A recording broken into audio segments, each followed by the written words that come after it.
Hello everyone, संविधान की series में हम आगे चलते हैं। किसकी अनुमति के बिना राज्य की विधानसभा में कोई धन विधेयक पेश नहीं किया जा सकता?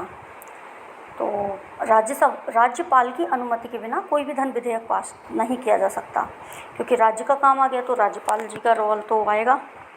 राष्ट्रपति का अभिभाषण कौन तैयार करता है? केंद्रीय मंत्रिमंडल।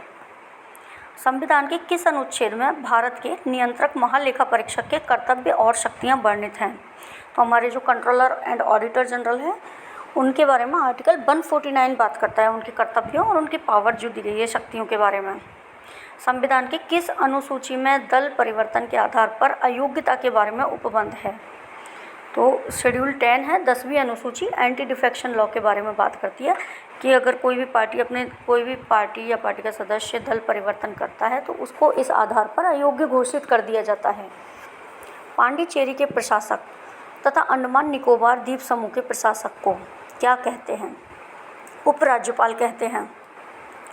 राज्यसभा तथा लोकसभा के संयुक्त अधिवेशन की अध्यक्षता कौन करता है?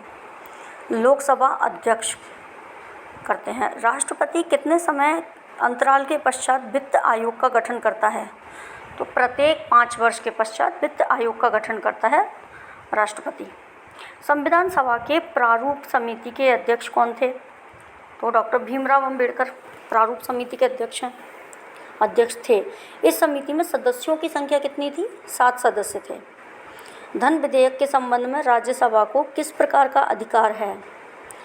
केवल सिफारिशी अधिकार है।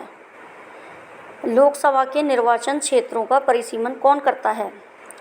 तो परिसीमन आयोग लोकसभा के निर्वाचन क्षेत्रों का परिसीमन करता है। भारत में उच्च न्यायालयों की संख्या कितनी है? 25 उच्च न्यायालय हैं, 25 हाई कोर्ट हैं भारत में। यदि कोई व्यक्ति अपनी इच्छा से विदेशी राज्य की नागरिकता अर्जित कर लेता है तो उसकी भारतीय नागरिकता का क्या होता है?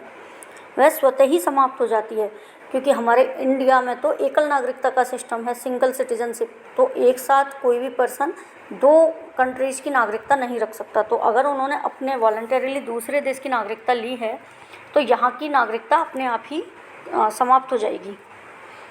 भारत में संविधान सभा का गठन किस योजना के प्रस्तावों के अनुसार किया गया? कैबिनेट मिशन योजना के 1946 के प्रस्तावों के अनुसार संविधान सभा का गठन किया गया है।